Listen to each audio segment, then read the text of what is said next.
لله نحمده ونستعينه ونستغفره ونعوذ بالله من شرور أنفسنا ومن سيئات أعمالنا من يهده الله فلا مضل له ومن يضلل فلا هادي له وأشهد أن لا إله إلا الله وحده لا شريك له وأشهد أن محمدا عبده ورسوله أما بعد فإن خير الحديث كتاب الله وخير الهدي هدي محمد صلى الله عليه وسلم وشر الأمور محدثاتها وكل محدثة بدعة وكل بدعة ضلالة وكل ضلالة في النار أعوذ بالله السميع العليم من الشيطان الرجيم بسم الله الرحمن الرحيم قاف والقرآن المجيد بل عجبوا أن جاءهم منذر منهم فقال الكافرون هذا شيء عجيب أإذا متنا وكنا ترابا ذلك رجع بعيد قد علمنا ما تنقص الأرض منهم وعندنا كتاب حفيظ بل كذبوا بالحق لما جاءهم فهم في أمر مريج أفلم ينظروا إلى السماء فوقهم كيف بنيناها وزيناها وما لها من فروج والأرض مددناها وألقينا فيها رواسي وأنبتنا فيها من كل زوج بهيج تبصرة وذكرى لكل عبد منيب. وقال الله تعالى في كلامه المجيد من المؤمنين رجال صدقوا ما عاهدوا الله عليه فمنهم من قضى نحبه ومنهم من ينتظر وما بدلوا تبديلا. हर किस्म जी हमदे सना वॾाई ने वाखाण इबादत बंदगी उन हिकिड़े अल्लाह वहदहू ला शरीक लो जे लाइक़ ने सज़ावार आहे जेको अल्लाह कुल कायनात जो तनहा ख़ालिक ज़मीन ने आसमान जो अकेलो मालिक आहे। अल्लाह ताला जी मुख़्तसर हमदा खां बाद बेशुमार ला तादाद दुरूद ऐं सलाम नाज़िल थिए अमूमन तमाम अंबिया अलैहिमुस्सलातु वस्सलाम मथे ख़ुसूसन पंहिंजे प्यारे पैगंबर आखिरी नबी जनाब मोहम्मद मुस्तफ़ा अहमद मुश्तबा सल्लल्लाहु अलैहि वसल्लम मथे अल्लाहुम्मा सल्लि व बारिक वसल्लिम अलैहि। हाज़रीन जुमा, बुजुर्गों, नौजवान साथियों, माइक के ज़रिए सुनने वारियों मुझे इस्लामी माओ ने भेणों, अॼु हिन जुमे में खुतबे जो उनवान आहे नौजवान जी इस्लाह जी ज़रूरत। नौजवान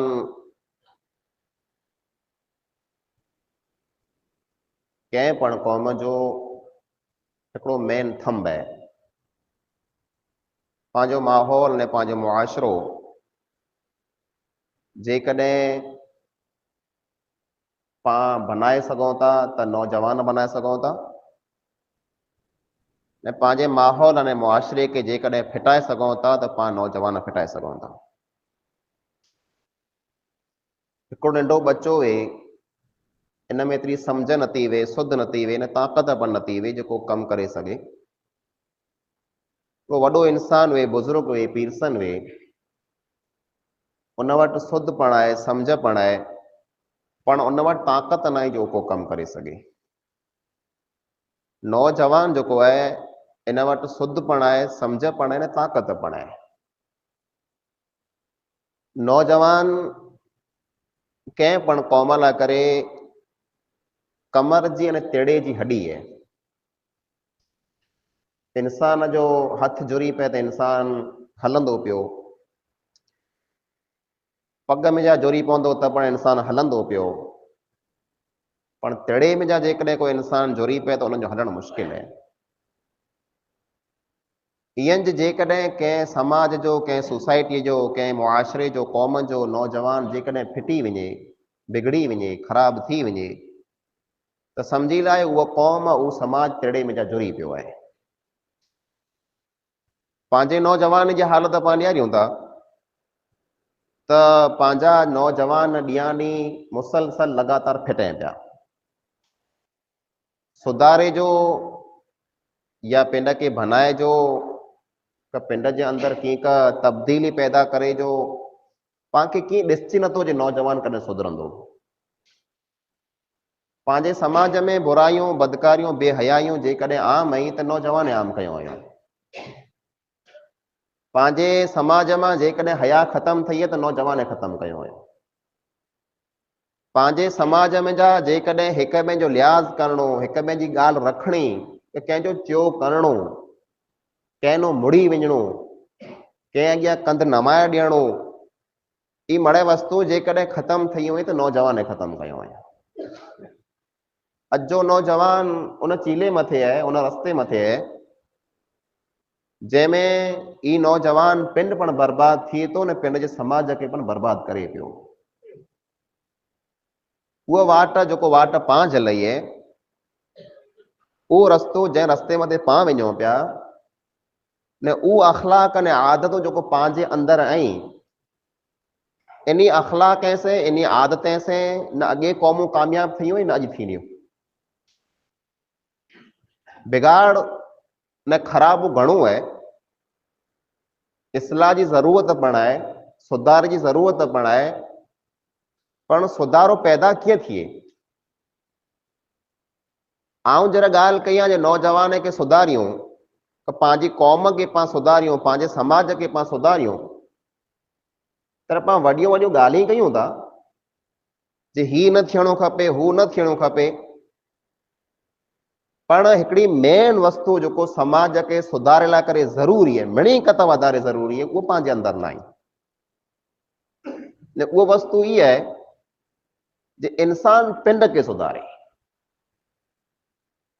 पंहिंजी तमन्ना इहा आहे जे हू माण्हू सुधरी वञे, हिन पाड़े वारा सुधरी वञे, हिन जमात वारा सुधरी वञे, हिन कुटुंब वारा सुधरी वञे, त मड़े ख़ासो न भलो थिए। ॿिए माण्हू खे सुधारणो न सुधारणो पंहिंजे हथ में आहे ज न। कई नबी आया, नूह अलैहिस्सलाम 950 वरे तबलीग कयऊं, क़ौम खे न मञई वई। पाण सम्झो जे ॿिए माण्हू खे आऊं सम्झायां, ॿिए माण्हू खे आऊं सीधा कयां, उहो कीअं न थींदा पाण वटां। अलाह जंहिंखे तौफ़ीक़ ॾींदो उहो थींदा। पंहिंजे हथ में हिकिड़ो आहे, पंहिंजे हथ में इहे जे पाण पिण सुधरी वञूं, ई पंहिंजे हथ में आहे, पाण करे सघूं था। ॿिए माण्हुनि जी पाण फिक्र कयूं, ॿिए जी व्यादे कयूं, ख़ासी ॻाल्हि आहे, पर उन कथा पहिरीं पाण पिंड जी व्यादे कयूं जे भई आऊं मूं पिंड मथे केतिरी महिनत कयां थो, मूं पिंड में केतिरो सुधारो आयो आहे, आऊं ॾियारियां। जीअं त ही साल हले पियो, न साल जो आख़िरी महीनो 12हों महीनो हले थो, सॼो साल गुज़री वियो। अहिड़ा पंहिंजी ज़िंदगी जा केतिरा साल गुज़री विया आहिनि। पाण में जा को 20 वरे जो आहे, को 25 वरे जो, को 40 वरे जो, को 50-60 वरे जो, कई साल आया, कई साल गुज़री विया। सिज उगे थो, ओले थो, ॾींहुं ख़तमु थी थो, राति ख़तमु थी, ॾींहुं, महीनो ख़तमु थियो, साल ख़तमु थियो, ॿियो साल। पंहिंजी ज़िंदगी हले पई, पाण गुज़ारियूं पिया, पर अॼु खां 12 महीना पहिला 2024 में आऊं होसि न 2025 में आहियां, मूं में की सुधार आयो कि न आयो। उमर बिन ख़त्ताब रज़ी अल्लाह ताला अन्हु चवंदा हुआ, हासिबू क़ब्ल अन तुहासबू, आंजो हिसाब थिए तंहिंखां पहिरीं ऐं पिंड जो हिसाब करे लाहियो। 12 महीने जे अंदरि पाण में सुधारो आयो कि न आयो, न ई आयो। पाण अॻे जेकॾहिं थोरा क फिटल हुआसीं त हाणे वधारे फिटी विया आहियूं। ने अॻिलो जेको नओं वरे अचींदो उन में पाण पिंड खे सुधारींदासीं, तंहिंजी कोई नियत न आहे। ही त ख़ुतबा जुमे जा मौलवी साहब सुणाईंदा, लिखारा सुणंदासीं, रवाना थी वेंदासीं। पाण खे केॾा परवाह आहे। नीकी करे ला करे डिग अञा टाइम पियो आहे, या नौजवान या मौज करे लाया, मस्तियों करे लाया, रमी लाया, फिरी लाया। हैर थोड़ो अल्लाह जी कराजे, हैर थोड़ो नमाजी बनाजे, हैर थोड़ो नेकी कराजे। इंसान ही समझे तो जे अञा मूं वटि जाम टाइम पियो आहे, अञा 20-25 वरनि जो आहियां, अञा 60-70 वरनि ते पहुचंदोसि, तैर वञी करे अल्लाह जी करे लाहींदुसि। अने हैर नमाज़ी बना, नेक बना, मड़े कम छॾे ॾियां, ॾाढ़ी छॾे ॾियां, त मड़े मूं त मश्किरियूं कंदा। ओ मियां जी साहब चवंदा, मड़े मियां जी साहब कीअं? इन मश्किरीअ खां, इन खिल खां जे माड़ो मूं मथे खिले न, तैला करे पाण नेकी नथा कयूं, तैला करे पाण नेक बनो नथा। पर इन ॻाल्हि खे यादि रखो, क़यामत जो ॾींहुं उहो इंसान जेको दोज़ख में वेंदा, कर जन्नत खे उन मथां खिलंदा। माण्हू उते पाण मथे न खिले, हिते दुनिया वारा खिलंदा, कीअं वांदो न आहे। न मुंहिंजा अज़ीज़ भाइरो, पाण पिन जे अंदरि जेकॾहिं सुधारो पैदा नथा कयूं त सम्झी लायो पंहिंजे पग में पाण कुआड़ी हणो पिया। ऐं पग में न, हाणे त पाण मथे में कुआड़ियूं हणो पिया। पंहिंजे समाज खे जेको पाण बर्बाद कयो आहे, ख़ासि करे नौजवान, पंहिंजी क़ौम खे, पंहिंजे समाज खे, पंहिंजे कुटुंब कबीले खे पाण उन जॻह मथे खणी विया आहियूं जंहिंमें पंहिंजे अंदरि हिकिड़ी पण ख़ासियत बाक़ी न बचई, हिकिड़ी पण न बचई। अॼु जो नौजवान बिल्कुलु बेसांझा थी वियो आहे, बिल्कुलु बेसांझा आहे, कंहिंजी नथी पुॼे। अॼु इन जे अंदरि एतिरो फ़ख्र है, एतिरो गुरूर ने घमंड है, एतिरी ताक़त है, एतिरो बर है, पिन खे कुरो समझे तो अल्लाह खे ख़बर है। कंहिंजी पण न, अच्छे वारे वारो को बुज़ुर्ग ने ॾाड़ीअ वारो वे, उनखे पण छूट जवाब ॾेई छॾे। मां ने पिया जंहिं ॼमार में हिनखे सांडियो, जंहिं हिन पुठियां महिनतूं कयूं, हिन लाइ करे ॾुख ॾिठा आहीं, अॼु इन्ही न मां ने पिया खे पण ई चोखो जवाब ॾेई छॾे थो। हिकिड़ो मियाँ जी, को मौलवी, को नेक माण्हू, को नसीहत करणु अचे, उनखे पण चोखो जवाब ॾेई छॾे थो, कंहिंखे नथो मञे। कहिड़ो नौजवान आहे, बिल्कुलु बेसांझा, ने हया ने शर्म बिल्कुलु पण न आहे। उहो कम ने उहो ॻाल्हि जेको इंसान कंदे सोचे सौ फिरा। अॼु पंहिंजा नौजवान वेही करे रियाणी में अहिड़ियूं अहिड़ियूं ॻाल्हि ने अहिड़ा अहिड़ा कम कयूं था जो अल्लाह जी पनाह आहे। जवानी बर्बाद थी पई, ये जवानी अॼु ऐं सवारे ख़तम थी वेंदी। अॼु पंहिंजा वार कारा रहिया ॾाढी न मुछे में, सवारे अछा थी वेंदा, ख़बर की न पवंदी पाण खे। ई बर ने ताक़त अॼु सवारे ख़तम थी वेंदा। अने इन ॻाल्हि जी कोई गारंटी न आहे जे पाण सॼी ॼमार ते थिया हूंदासीं का मूंखे 50 ने 60 वर मिलंदा। केतिरा नौजवान पंहिंजे सर्कल जा, पंहिंजे ग्रुप जा, पंहिंजी जमात जा, पंहिंजे कुटुंब कबीले जा पाण बेराज हुआ, पाण बेरा हलिया फिरिया पे, अॼु उहो पाण खे नज़र नथा अचे। राति जो हिकिड़ो पंहिंजे खावड़ जे अंदरि हिकिड़ो नौजवान गुज़ारे वियो, उमिरि तक़रीबन 25 वर हूंदी, 25-27 वर। अॼु हिकिड़ो जनाज़ो हेर जुमे पुठियां दिनार जे अंदरि, उहो नौजवान है बिल्कुलु 25-27 वर जो। ई नौजवान जेको रोज़ वञे पिया पाण वटां, जंहिंजे जनाज़े खे पाण कुला ॾियूं पिया, जंहिंजो मोह न्यारे लाइ करे पाण हिक ॿिए खे धका ॾियूं पिया, जंहिंखे कब्रिस्तान में दफ़न करे लाइ करे पाण तकड़ कयूं पिया, झपाटो खणो मोड़ो थिए थो। जंहिं जनाज़े खे पाण क़बर में रोज़ उतारियूं पिया, नौजवान फुटरा ख़ूबसूरत चङा भला पाणो पण वधारा मुड़ुस दृगा मुड़ुस, जंहिं मथां पाण मिटियूं वारे छॾियूं, जंहिं मथे कुंवार उभी है, जंहिं मथे घाह उगी आयो, जंहिंजूं बुठियूं ने कबरूं पण पाण खे लजे नथियूं। अॼु ई मड़ा कुरो है, ई पाला करे इबरत है, ये पाला करे नसीहत है। जे हेड़ो टाइम अचानक पाण मथे अची वञे, तेनो पहला पाण सुधरी वञो। दुनिया ता सूईअ में हिकिड़ो डोरो पियल किंटण निकिरी वञे, ख़बर की न पवंदी। सुबुह जो घर में निकिरंदासीं, सांझी जो पाण पिंड की न अचींदासीं। पाण ॿिए जा ऐलान सुणो पिया, कॾहिं का माण्हू पंहिंजो ऐलान सुणंदा। पंहिंजी फोन मथे फूटो अचे पिया, ख़बर वफ़ात जी ख़बर वफ़ात आ वई, पाण इन्ना लिल्लाहि व इन्ना इलैहि राजिऊन लिखी छॾियूं था। पर कॾहिं वीचार कया इन्ना लिल्लाहि व इन्ना इलैहि राजिऊन जो मतलब गुरु है असीं अल्लाह जा आहियूं अने पाछो असां वटि असांखे वरी अल्लाह वटि वञिणो आहे।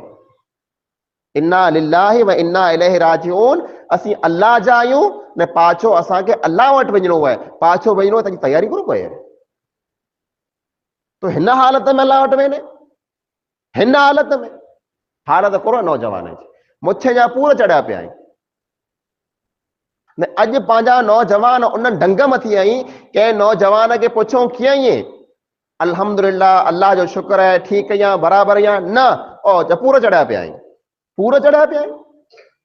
ये पंहिंजी बोलशा ये पंहिंजो तरीक़ो ये पंहिंजा अल्फाज ये पंहिंजी ज़बान पूरा चढ़िया पिया आहिनि। पूरो कंहिंखे चढ़ल वेंदा इंसान के जानवर के चढ़ल वेंदा हेतिरा हेतिरा वार 4-4 फुट जा हेतिरा वार अखी मथे पे पिया मोड़ मोड़ हीअं वारे छॾी मथे मोड़ वॾा वार मर्द जा नथा वॾा वार औरत जा वेंदा। अल्लाह पाके मर्द बनाए पाके मुड़स बनाए अल्लाह ताला पा कोना औरत बनूं था ने वार पण ऊ जंहिंखे पा अॻे ज़माने में भैया कट चवंदासीं भैये जा वार जहिड़ा हुए पा मुसलमान आहियूं हिकिड़े पासे कतरिया पिया आहिनि ने ॿिए पासे वॾा अठोर वारा उभा आहिनि।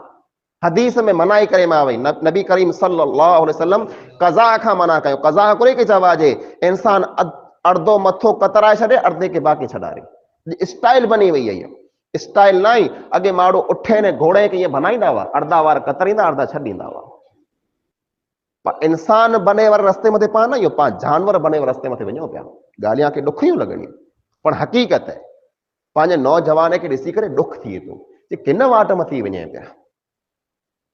अल्लाह रब्बुल आलमीन क़ुरान करीम में फरमाए मिनल मुमिनीन रिजालुन ईमान वारे माण्हू में जा अमोक ईमान वारा माण्हू अहिड़ा आहिनि सदक़ू मा आहदुल्लाह जेको अल्लाह से वाइदो करे आया उन वाइदे खे पूरो कयूं पिया। पाण मणे अल्लाह से वाइदो करे आया आहियूं जे असीं तोजा बाना आहियूं तोजी कंदासीं अमोक अहिड़ा आहिनि फमिनहुम मन क़ज़ा नहबहु अमोक माण्हू अहिड़ा आहिनि जेको पिंड जा वाइदा पूरा करे न दुनिया में जा वेंदा रहिया पंहिंजा ॾाॾा माइट पंहिंजा वड़ियल पंहिंजा भाउ पंहिंजे कुटुंब वारा पिंड जा वाइदा पूरा करे अल्लाह वटि पुॼी विया आहिनि। वमिनहुम मन यंतज़िर अने अमोक अहिड़ा आहिनि जेको इंतज़ार में वाट निहारे वेठा आहिनि असां मथे पण सवारी मौत अची वेंदो वमा बदलू तब्दीला अने जेको अल्लाह से वाइदो कयो उन वाइदे में कीअं पण तब्दीली न कयो उन वाइदे मथे कायम भाई पा कायम आहियूं। नौजवान कहिड़ा हुअणा खपे नौजवान अहिड़ा हुअणा खपे जंहिं मथे आसमान जा सितारा पण फ़ख्र कंदा हुए नौजवान अहिड़ा हुअणा खपे जंहिं मथे ज़मीन पण खिलंदी न मुरकंदी हुई नौजवान अहिड़ा खपे जेको समाज खे रस्तो ॾेखारीए नौजवान अहिड़ा खपे जंहिंजो नालो पा गिनी करे चई सघो जे असां वटि अहिड़ा अहिड़ा नौजवान आहिनि। पा नौजवान मथे जिम्मेदारी है मुआशरे के समाज के गोठ के कौम के सुधारे जी पा पिंड फिटायूं पिया। नौजवान खपे कहिड़ो नौजवान खपे साद बिन मुआज़ रज़ी अल्लाह ताला अन्हु जहिड़ो साद बिन मुआज़ रज़ी अल्लाह ताला अन्हु जंहिंखे अल्लाह टोटल ॼमार ॾिने केतिरी 35 या 37 वरे बस 35 थी 37 वरे ॼमार मिलई है पर अल्लाह जो अहिड़ो बानो बनियो जॾहिं इंतकाल थियो वफ़ात थई त नबी अकरम सल्लल्लाहु अलैहि वसल्लम फरमायो मुआज़ जी वफ़ात जे कारणे मुआज़ जी मौत जे कारणे एतिरो धबको आयो है जे अल्लाह जो अर्श पण धुबी वियो है जंहिंजी मौत जे कारणे अल्लाह जे अर्श खे पण ॾकाणी थिए अल्लाह जे अर्श के पण धुबाणी अची वञे अहिड़ा नौजवान हुआ नौजवान है शादी करे घरे पुगो है लाडीअ वटि वेठो है अने आवाज अचे तो अल्लाह जे दीन के बचाए ला करे इस्लाम के बचाए ला करे निकरो बाहर मदीने में जा नौजवान तैयार थिए था अल्लाह जे दीन के इस्लाम के बचाए ला करे पा इस्लाम के बदनाम कयूं था उन इस्लाम के बचायो हो घोट है लाडी साम्हूं वेठी है, रवानो थी तो किॾा अल्लाह जो सॾु आयो है। लाडीअ खे उते छॾे अने रवानो थी वियो, जंग जे मैदान में पुॻो ने अल्लाह जे नाले मथे शहीद थी वियो। लाडी घरे वाट निहारे वेठी है, मुंहिंजो घोट वरंदो, घोट अल्लाह वटि पुॼी वियो है। जॾहिं जंग ख़तम थई, मोहम्मद मुस्तफ़ा सल्लल्लाहु अलैहि वसल्लम पुछे था मुंहिंजो हंज़ला किथे है, मुंहिंजो हंज़ला किथे है। हंज़ला ॾेखारियो। हंज़ला घोट है, घोट जी पाग अञा उतरई न आई, अञा घोट जंहिं लय में भञियो आहे उन लय खे पण उतारे न आई, उन ई लय में शहीद थी वियो है। हंज़ला किथे है? हंज़ला खे खणी साम्हूं रखियो त मथे जे वारे में जा पाणी जा फुड़ा किरिया पे। या रसूलुल्लाह सल्लल्लाहु अलैहि वसल्लम, ही कहिड़ो पाणी है कि अल्लाह जा फरिश्ता आसमान मथा अची करे हंज़ला खे गुसल ॾेई विया आहिनि। जंहिं नौजवान है कि आसमान जा मलाइक अची करे गुसल ॾींदा हुए, अहिड़ा नौजवान बनो। नौजवान मुसअब बिन उमैर रज़ी अल्लाह ताला, तारीख़ में एतिरा एतिरा वाक़िया पिया क़ुरान खे सुणाया। मुसअब बिन उमैर रज़ी अल्लाह ताला अन्हु शौक़ीन, पाण पण शौक़ीन आहियूं न। जहिड़ो वॻो अहिड़ो रुमाल खपे, अहिड़ो जोड़ो खपे, अहिड़ा जोराब खपे। अतर लॻायूं त अहिड़ो लॻायूं जानो मटां त सॼे ॻोठ खे ख़ुशबू अचणी खपे। गाॾी मुंहिंजी अहिड़ी सिंगारण खपे, अहिड़ी गाॾी कंहिं वटि न वे। अने मोबाइल त मुंहिंजो अहिड़ो हुअणो खपे जे मड़े माड़ो नेरी हा मोबाइल आहे। शौक़ीन आहियूं, जवानीअ में शौक़ पैदा थिए था, हराना शौक़ मड़ लही वञे था। मुसअब बिन उमैर रज़ी अल्लाह ताला अन्हु शौक़ीन इंसान है। अने मां जो चागलो पुत्र है, पे न खाली मां वही न, मां साहूकार पैसे वारी। पुत्र के सांढे में मोहब्बत से, चाग से, प्यार से। अने मुआज़ मक्के जे गलीअ मां मटे त अहिड़ो ख़ुशबू वारो अतर लॻाए करे मटंदो हो कि पुठियां माण्हू अचे उनखे ख़बर पई वञे ह्यान मुआज़ मटियो आहे, ह्यान मुसअब बिन उमैर मटियो आहे। ओड़ो अतर कंहिं वटि न हूंदो हो। मुसअब बिन उमैर जेको जोड़ो पहिरे, अहिड़ो जोड़ो को गिनी गिन सघंदो हो न। ऊ जेको कपिड़ा पहिरे, अहिड़ा कपिड़ा मके सॼे में कंहिं वटि पण न हूंदा हुआ। अहिड़ो पैसे वारो साबी, अहिड़ो इंसान इस्लाम जर क़बूल कयईं, कलमो पढ़ियो ला इलाहा इल्लल्लाह, ला इलाहा इल्लल्लाह जो कलमो पढ़ी अल्लाह खां सिवा ॿियो को माबूद न आहे, इस्लाम में दाख़िल थियो है, नौजवान है, नबी मोहतरम सल्लल्लाहु अलैहि वसल्लम वटि रहे तो, दीन खे सिखे थो। जर दीन सिखी लाथे त नबी अकरम सल्लल्लाहु अलैहि वसल्लम फरमायो, ए मुसअब आउं तोखे हिकिड़े वॾे कम मथे रवानो कयां थो, वॾो कमु तोखे करणो आहे। केॾा? मदीने खे वञ। मदीने विया आहियो न, उमरो कया होना, हज कया, मदीने के ॾिठा होना, न त मदीने के मोबाइल में त मणी ॾिठा होना। मदीनो चमके पियो, मदीनो रोशन है, मदीनो खिले पियो। ई मुसअब बिन उमैर जो महिनतूं आहिनि। मदीने पुॻो, मदीने जे अंदरि केरु मुस्लमान न आहिनि, बड़े काफ़िर आहिनि। हिकिड़ो नौजवान खाली मुसअब आयो है, घर घर हिक हिकिड़े माण्हू वटि वञे तो, ऐं इस्लाम जो हिकिड़ो कलमो खणी आयो, या केतिक माण्हू रवाना करे छॾियईं, केतिक विड़ी पे, केतिक ॾछियूं ॾिए, केतिक उथियारे सघे, असांजे घरे तूं न अची चओ, मड़े सहन कए, खाली मुंहिंजी ॻाल्हि सुणी लायो। ऐं पूरो चां तो मुंहिंजी ॻाल्हि खे सुणी लायो। मुसलसल माण्हू वटां आटा करणा, माण्हू वटि मिनतूं करणियूं, माण्हूअ खे सम्झाइणो, माण्हूअ खे सिखाइणो, ईज कमु कए। हरा हरा माण्हू ॻाल्हि सुणण लॻा, हरा हरा माण्हू ॻाल्हि मञण लॻा। जर हिकिड़ी सॼी जमात तयार थी वई, तर 70 माण्हू जी जमात खे तयार करे मके हज पढ़ण लाइ करे हलाए। हिकिड़े इंसान वञो नबी अकरम सल्लल्लाहु अलैहि वसल्लम से मुलाकात करे अचो। रसूल अकरम सल्लल्लाहु अलैहि वसल्लम मके में आई, मदीने आया न आई। अने 70 माण्हू जी जमात मदीने में जा मके अची थी। रसूल अकरम सल्लल्लाहु अलैहि वसल्लम के चए था, असीं मुसलमान आहियूं, मके के छॾे मदीने हलिया अचो, असीं भेरा आहियूं। इन 70 माण्हू खे तैयार करे वारो केरु? मुसअब बिन उमैर है। मुसलसल लगातार मेहनत। पाण वटि हिकिड़ो माण्हू वरियो न आहे, पाण पिंड न आहे वरियासीं। ऊज मुसअब जेको अहिड़ी खुशबू लगाए जो खुशबू कंहिं वटि न वे, अहिड़ा कपिड़ा पहिरे ओड़ा कपिड़ा कंहिं वटि न वे, अहिड़ो जोड़ो पहिरे जो ओड़ो जोड़ो पण कंहिं वटि न वे। जरा जंग उहद में शहीद थिए थो, अने मुसअब बिन उमैर ला करे हिकिड़ी वॾी ॻाल्हि इहे अल्लाह जे नबी करीम सल्लल्लाहु अलैहि वसल्लम से शक्ल मिलंदी हुई। जहिड़ो चेहरो नबी अकरम सल्लल्लाहु अलैहि वसल्लम जो हो अहिड़ो चेहरो मुसअब बिन उमैर जो पण चेहरो हो। जॾहिं शहीद थी विया माण्हू लाश खे ॾिठो त फरमायो जे मोहम्मद मुस्तफ़ा सल्लल्लाहु अलैहि वसल्लम शहीद थी विया आहिनि, पर पुठियां ख़बर पई मोहम्मद मुस्तफ़ा न आई बल्कि मुसअब बिन उमैर आई। जॾहिं लाश खे खयो मिणी खे दफ़न कयो मुसअब बिन उमैर जी पण लाश आ वई। जब कब्र में लाश के उतारियो दाखिल कयो तर कफन जर उडायो एतिरो टुकड़ो कपिड़ो हो जे पगे मथा ढकियो ते मथो खुली वियो थे, मथे के ढकियो ते पग खुली विया थे। ही ऊ साहबी है जो अहिड़ा कपिड़ा पहिरींदो हो जे अहिड़ो कपिड़ो मके में कंहिं वटि न हूंदो हो, पर अॼु कफन ला करे कपिड़ो उन वटि न आहे। रसूल अकरम सल्लल्लाहु अलैहि वसल्लम फरमायो इन कफन से इन जे चेहरे के ढके छॾियो अने पगे मथा घा विझी छॾियो। पगे मथा घा विझी करे अने दफन करे मायो उन साहबीअ के जंहिं वटि ऊ कपिड़ा हूंदा हुआ जे मके में ओड़ा कंहिं वटि कपिड़ा की न हूंदा, उन पिन जा शौक़ छॾे ॾिनो,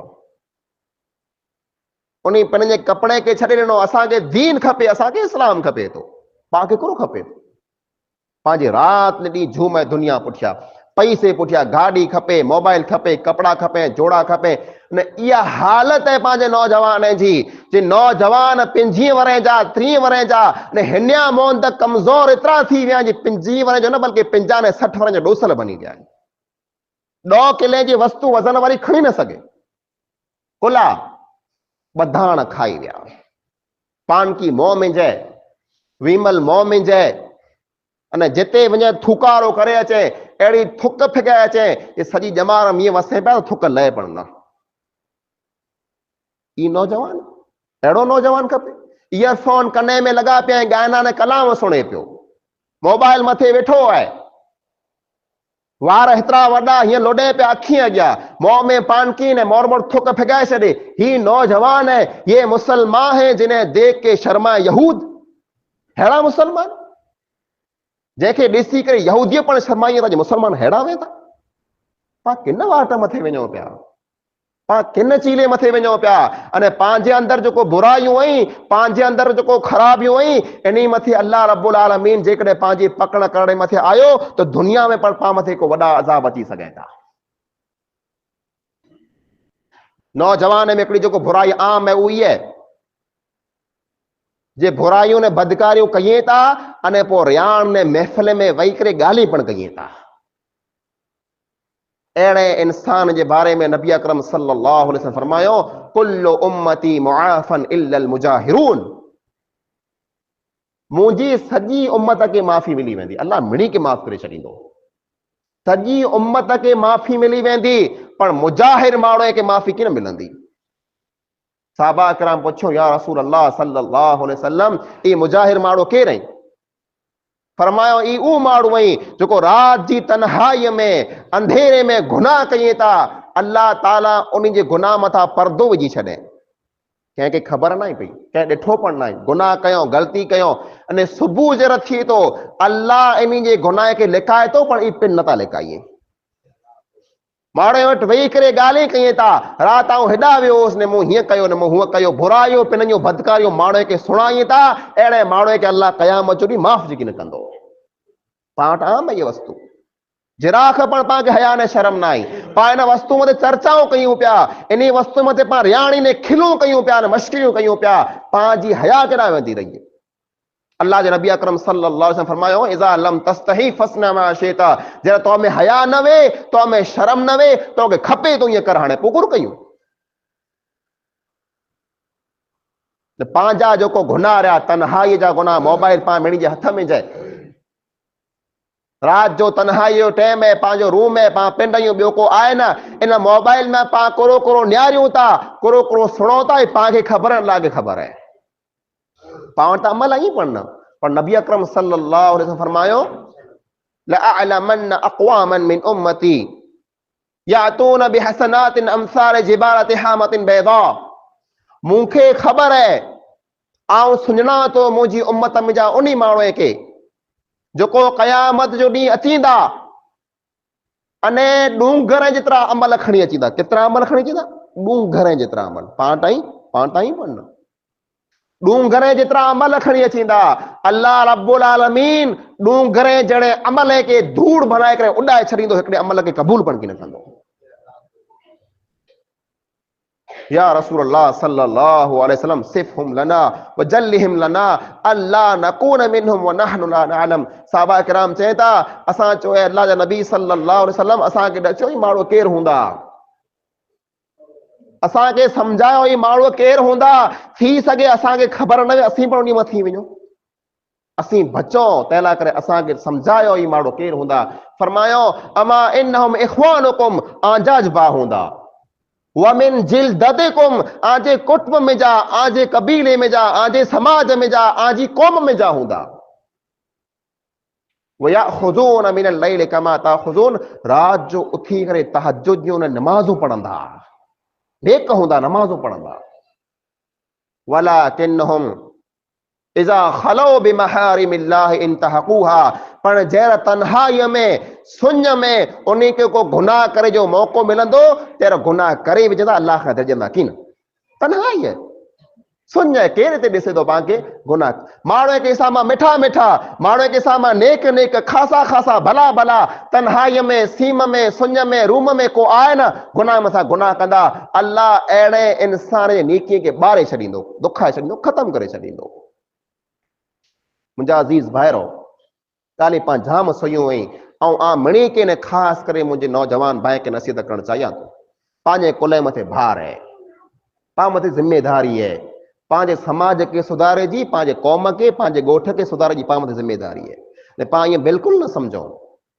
पाण ईअं न सम्झो कि मुंहिंजे हिकिड़े से फिटे से कोन थींदो हिकिड़े जे फिटे सां ई मड़े थिए थो उहो बुरायूं ने बदकारियूं जेको पाण राति ॾींहुं कयूं पिया उहो बुरायूं बदकारियूं पंहिंजे घर में दाख़िल थिए थियूं तर पाण खे ॾुखियूं लॻे थियूं तर पंहिंजे मन ते चढ़े थियूं पर उहे बुरायूं बदकारियूं पाण ॿिए से कयूं पिया तर कीअं पाण खे वांदो नथो अचे जेकॾहिं पाण बुराईअ खे बदकारीअ खे बेहयाईअ खे गुनाह जे कम खे आम कंदासीं त पंहिंजो घर पण बची की न सघंदो एतिरे जेकॾहिं हिक ॿिए जी ख़ैर खाई चाहियो था जेकॾहिं हिक ॿिए जा हमदर्द बणणु चाहियो था जेकॾहिं हिक ॿिए खे नफ़ो न फ़ाइदो ॾियणु चाहियो था पैसे जो न ॾियो कमकार जो न ॾियो पर एतिरो कमु कयो जे ऐं अहिड़ा इंसान बनी वञो जे आजे हथ में जा आजी ज़बान में जा कंहिं इंसान खे कॾहिं तकलीफ़ न मिले नज़र खे नीचे रखो इज़त जी हिफ़ाज़त कयो पिंड खे गुनाह खां बचायो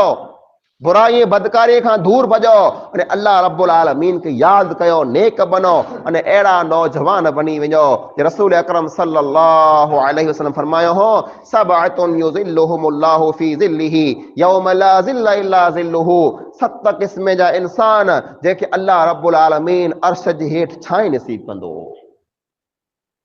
उहो ॾींहुं क़यामत जो जे सिज अची करे पंहिंजे मथे मथे उभी रहंदो वण की न हूंदो भित की न हूंदी छित की न हूंदी छाई की न हूंदी मां पे पाके छॾे ने हलिया वेंदा इन हालत में अल्लाह रब्बुल आलमीन 7 क़िस्म जे इंसान खे सॾ करे छाई नसीब कंदो 7 इंसान क्या हूंदा उन्हीं में हिकिड़ो नौजवान शाबुन नशा फी इबादतिल्लाह उहो नौजवान जंहिं जवानीअ में अल्लाह रब्बुल आलमीन खे सजदा कया हूंदा अल्लाह ताला हिन खे सॾ कंदो ऐं मुंहिंजा नौजवान तूं हैरान न थी तूं परेशान न थी तूं अच तोखे अर्श जी छाई नसीब कयां थो नेक बनो खासा ने भला बनो ॿिए लाइ करे अहिड़ा न बनो अहिड़ा नौजवान न बनो जो माण्हू हथ ॿधे जे अल्लाह बचाए अहिड़े नौजवान खां नौजवान अहिड़ा बनो जंहिं मथे दिलि हले नौजवान अहिड़ा बनो जेको इंसान खे पसंदि अची वञो नौजवान अहिड़ा बनो जेको मिणी जा ख़ैर खा बनी वञो नौजवान अहिड़ा बनी वञो जे आम मड़े माण्हू उमेद रखे हीउ असांजो नौजवान अहिड़ो आहे जेको अॼु न सवारे असांखे कमु अचींदो